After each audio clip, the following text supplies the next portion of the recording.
पहली दफ़ा इस तरह की कोई क्लास अटेंड की है जिसमें बाकायदा क़वायद के साथ हमें ख़त सिखाया गया है और ख़ुसूसन इस तरह के टीचर हमें मिले हैं जो एक एक चीज़ यानी तरतीब से बता रहे हैं, ख़ुसूसन ख़त नस्तालिक के मामले में।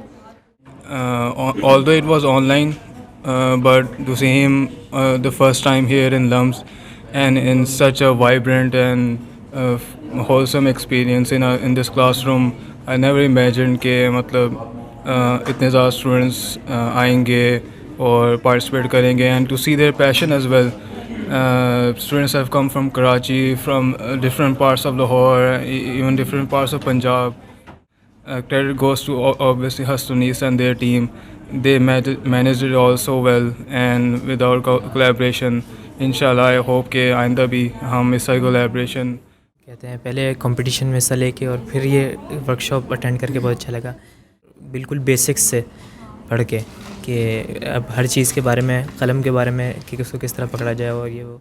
इस टाइप का एक्सपीरियंस मुझे कहीं नहीं मिला था और अब मुझे बेसिक्स सही से समझ आ गए हैं। तो we were supplied with all these things and we didn't really have to bring anything with us.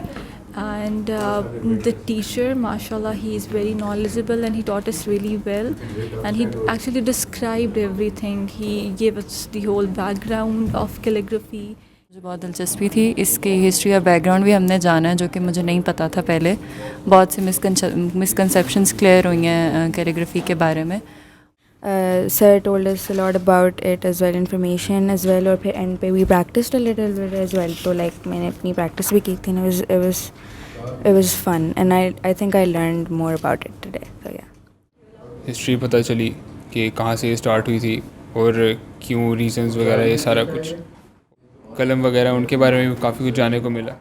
आगे इन फ्यूचर भी ऐसे काफ़ी ज़्यादा वर्कशॉप्स होने चाहिए जो कि नॉलेजेबल। Thank you. यानी इससे आपने आधार नुक्ता